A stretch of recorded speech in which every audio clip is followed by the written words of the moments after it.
এই জায়গায় ধরা পড়ে মার খেয়েছে, তোমার মনে নেই? এই স্কুলে আমি পড়ে গেছি, পাঁচটা দিদিমণি মাস্টার না, তুমি স্কুল নোংরামি করছো? হ্যাঁ, ছাত্রীর মায়ের সঙ্গে শিক্ষকের সম্পর্কের অভিযোগ। স্কুলের সামনে অভিভাবকদের বিক্ষোভ। ছাত্রীর মায়ের সঙ্গে শিক্ষকের পরকীয়ার অভিযোগকে কেন্দ্র করে উত্তেজনা ছড়ালো গোবরডাঙ্গা থানার নকপুল জুনিয়র বেসিক স্কুলে। অভিযোগ জানাজানি হতেই স্কুলের সামনে বিক্ষোভে সামিল হন একাংশ অভিভাবকেরা। অভিভাবকদের অভিযোগ, অভিযুক্ত শিক্ষক বিভাস সরকার নিয়মিত দেরি করে স্কুলে আসেন। পাশাপাশি ছাত্রছাত্রীদের প্রতি তার বৈষম্যমূলক আচরণের অভিযোগ রয়েছে। এরই মধ্যে স্কুলের এক ছাত্রীর মায়ের সঙ্গে তার ঘনিষ্ঠ সম্পর্ক রয়েছে বলে অভিযোগ তোলেন অভিভাবকদের একাংশ। যদিও সমস্ত অভিযোগ অস্বীকার করেছেন অভিযুক্ত বিভাস সরকার। সংবাদ মাধ্যমের মুখোমুখি হয়ে তার দাবি, বরং এক ছাত্রীর মা তাকে প্রেমের প্রস্তাব দিয়েছিলেন এবং বাড়িতে আসতে বলেছিলেন। তিনি সেই প্রস্তাবে রাজি না হওয়ায় তার বিরুদ্ধে পরিকল্পিতভাবে মিথ্যা অভিযোগ তোলা হচ্ছে বলে দাবি করেন এই শিক্ষক। অভিযুক্ত শিক্ষকের এই বক্তব্য ঘিরেও নতুন করে বিতর্ক তৈরি হয়েছে। অন্যদিকে স্কুলের প্রধান শিক্ষক জানান, বিষয়টি তদন্ত করে দেখা হবে। অভিযোগের সত্যতা প্রমাণিত হলে আইন অনুযায়ী ব্যবস্থা নেওয়া হবে। পাশাপাশি পুরো বিষয়টি ঊর্ধ্বতন কর্তৃপক্ষকে জানানো হবে বলে জানান তিনি। এদিকে ঘটনার বিষয়ে সংবাদ মাধ্যমের মুখোমুখি হয়ে নিজেদের বক্তব্য তুলে ধরেছেন স্কুলের ছাত্রছাত্রীদের অভিভাবকরাও। তাদের অভিযোগ ও বক্তব্য কী তা নিয়ে তৈরি হয়েছে নতুন করে চাঞ্চল্য। ঘটনাকে ঘিরে স্কুল চত্বরে উত্তেজনা থাকায় বিষয়টির নিরপেক্ষ তদন্তের দাবি জানিয়েছেন অভিভাবকদের একাংশ। নকফুল জুনিয়র বেসিক স্কুল, এই স্কুলের হেড স্যার হচ্ছে উনি হচ্ছেন বিভাস স্যার। ওনার নানা রকম, ওনার এই স্কুলের বাচ্চাদের গার্জিয়ান তো নানা রকম ওনার কমপ্লেন আছে। উনি পার্সোনাল একটা বাচ্চাকে টিউশনি করায়, 1 নম্বর। 2 নম্বর, বাচ্চাদের স্কুলের পরীক্ষার সময় সেই বাচ্চাটাকে পার্সোনালি নানা রকম প্রশ্নের উত্তর দিয়ে দেয়, আর বাকি বাচ্চাদের বলে না। বাচ্চাদের উপর একটা ভয় উনি একটা বিহেভ করছে। 4 মাস আগেও একবার বলেছি হেড স্যারকে আমি, স্কুলের মধ্যে একটা গার্জিয়ানের সাথে ওনার একটা সম্পর্ক আছে, এসব নোংরা স্কুলের মধ্যেও চলে। আমি ধরেছিলাম, হেড স্যারকে বলেছিলাম, বলার পরে উনি বললো ঠিক আছে। হ্যাঁ, ছাত্রীর মায়ের সাথে। এইবার এই নিয়ে আছে, রাস্তাঘাটে ঘুরে অনেক গার্জিয়ান দেখতে পায়, গার্জিয়ান মারাও দেখেছে। এবার ওনাকে বলাতে উনি ঠিক এড়িয়ে যাচ্ছে। আজকে ডেলি উনি 11টা 15 পরে স্কুল ঢুকবে, আজকে ঢুকেছে 11টা পাক্কা 16তে। কেন? ওনাকে ধরলাম গেট, উনি বলছে আমি সিএল নিয়ে নেবো। কেন সিএল নেবেন ধরার পরে? দেখুন, প্রশ্ন আমি কাউকে বলে দেয়নি পরীক্ষার সময়। বিষয়টা হয়েছে, আমি 28টা রাজ্যের নাম দিয়েছি একটা প্রশ্নে। 5 নম্বরের পরীক্ষা, 8টা কোশ্চেন দিয়েছি শর্ট। 1 নম্বরের কোশ্চেনটায় 28টা রাজ্যের নাম দিয়েছি। হ্যাঁ, এটা আমার অভিযোগ, ওদের অভিযোগ যে আমি কেন 28টা রাজ্যের নাম দিয়েছি। হ্যাঁ, প্রত্যেকটা ছেলেই খুব কাছাকাছি, ছেলে মেয়ে খুব কাছাকাছি, ডিফারেন্সিয়েট করার জন্যই আমাকে একটা প্রশ্ন একটু কঠিন রাখতে হয়েছে। কিন্তু সেখানে বলাই রয়েছে যে সবকটা উত্তর যে দিতে পারবে সেই 28টা রাজ্যের নাম লিখতে পারলেই সে 1 নম্বর পাবে। এমন নয় যে আমি কাউকে বলেও দিয়েছি। যদি কেউ বলে থাকে যে এরকম যে আমি কাউকে বলে দিয়েছি, কাউকেই আমি বলিনি। 27টা রাজ্যের নামও যদি কেউ লিখতে পারে, সেও 1 নম্বর পাবে না। এখন আমি খাতা দেখেনি, তারপরে আমি উত্তর দেবো।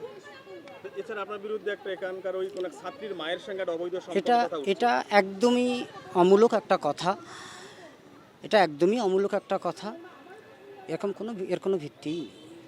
এটুকুই। আপনি কি অভিযোগ অস্বীকার করছেন? হ্যাঁ, অবশ্যই অস্বীকার করছি, একদমই অস্বীকার করছি। অকারণেই এত অভিভাবক আপনার বিরুদ্ধে এরকম বিক্ষোভ প্রদর্শন করছে? একটিমাত্র গার্জিয়ান যে আজকে এইটাকে সংগঠিত করেছে, তিনি আমাকে বিভিন্ন রকমভাবে প্রস্তাব দিয়েছে, আমি সেটাকে অস্বীকার করেছি। সেটাই এনার মূলত অভিযোগ, যে বনদীপা সান্যালকে আমাকে অফার করছে, কিন্তু আমি সেটাকে ডিনাই করেছি। অফার করছে, তার সাথে আমার প্রেম করতে হবে, আমি সেটাকে ডিনাই করি। তার বাড়িতে যেতে হবে, আমি যেতে অস্বীকার করছি। সেটাই তার অভিযোগ। সেই লোক সংগঠিত করে আমার নামে এগুলো করছে। হ্যাঁ, তার প্রস্তাবে রাজি হননি বলে সে একদমই তাই। বনদীপার সামনে দাঁড়িয়ে এগুলো করেছে। আমি সেগুলো আমার সিনিয়র টিচারকে বলেছি। যাই হোক, আমি তো এগুলো খুব নোংরা বিষয়, ঠিক আছে, ছেড়ে চেপে যান, ব্যাস, এগুলো এটুকু। আমার এই মুহূর্তে আজকে আমাকে কয়েকজন গার্জিয়ান এসছেন। ওনারা আমাকে আমার স্কুলের সহশিক্ষক বিভাস স্যারের নামে কতগুলো কমপ্লেন এসছে। তা সেই কমপ্লেনগুলো আমি তো এখনও তার সত্যাসত্য যাচাই করিনি। এবার সেইগুলো যাচাইয়ের ব্যাপার আছে। এবং সেটা সঠিক কিনা সেটা আমাদের একটু দেখতে হবে। আমাদের ঊর্ধ্বতন কর্তৃপক্ষকে আমি ব্যাপারটা জানাবো। আর কি কি অভিযোগ? ওনারা যে ওই টিউশন পড়া নিয়ে একটা অভিযোগ আছে, আর কোনো পার্সোনাল অ্যাফেয়ার্সের একটা ব্যাপার আছে গার্জিয়ানের সঙ্গে, মানে আমাদের স্কুলে নাকি কোনো ছাত্রীর মায়ের সঙ্গে এরকম ব্যাপার।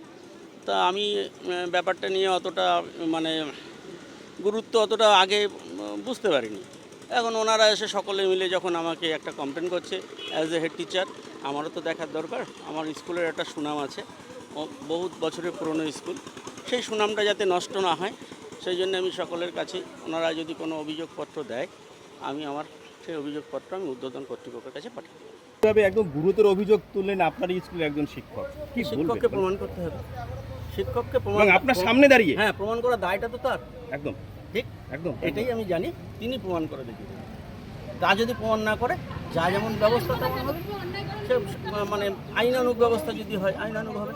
তিনি যদি একজনের নামে যদি কাউকে মেলাইন করে তারও বিরুদ্ধে তো তিনি নিশ্চয়ই ব্যবস্থা নিতে পারবেন তিনি, যদি তার কাছে নির্দিষ্ট কোনো প্রমাণ না থাকে। এই শিক্ষকের এই পরীক্ষা হলো, পরীক্ষায় 28টা রাজ্যের নাম দিয়েছে, ওটা হলো প্রথম আমাদের অবজেকশন। মার্কস হলো 1 নাম্বার, 28টা রাজ্যের নাম জিকে প্রশ্নের মধ্যে দিয়েছে। সেটা আমাদের বাচ্চারা কেউই করতে পারেনি। কোন ক্লাসে? ক্লাস 3-তে, আমার মেয়েও ক্লাস 3-তে পড়ে। এই যে এই স্কুলে এই স্যারকে নিয়ে মানে আজকে দীর্ঘদিন ধরেই অবজেকশন হচ্ছে, দীর্ঘদিন ধরে প্রচণ্ড। 11টা স্কুলে ঢোকার টাইম, সেখানে উনি আসে 11টা 15, 20, 11টি স্কুলে ঢোকার কোনো দিন 11টার আগে পেয়ার লাইন হয় 11টায়, কিন্তু স্কুলে ঢোকে 11টার পরে 15-20-তে গিয়ে। আপনাদের একটা অভিযোগ ছিল স্কুলেরই একজন অভিভাবিকার সঙ্গে ওনার একটা হ্যাঁ। সম্পর্কের ব্যাপার আছে। হ্যাঁ আছে তো, সেও ক্লাস 3-তে পড়ে, তার বাচ্চা, তার মায়ের সঙ্গে। হ্যাঁ তার মায়ের সঙ্গে ক্লাস 3-তে আজকে পড়ে। ওনাকে যখন আমরা প্রশ্ন করলাম তখন তিনি আরেকজন মায়ের বিরুদ্ধে অভিযোগ তুললেন যে সে আমাকে প্রস্তাব দিয়েছিল, আমি তার কথা শুনিনি বলে আজকে সে এত দলবল নিয়ে আমার বিরুদ্ধে চড়াও হয়েছে। আপনি কি বলবেন? না, সে দলবল আনেনি, যেহেতু আমাদের বাচ্চারাও ক্লাস 3-তে পড়ে, আমরা দেখছি এরকম আমাদের বাচ্চাদের সাথেও একই জিনিস হচ্ছে। তার সাথে তো আমাদের যোগাযোগই নেই। এবার আমরা সবাই ডেকেছি যে তুমিও এখানে থাকবে, তুমিও কথা বলবে, সে কিন্তু আমাদের ডাকেনি।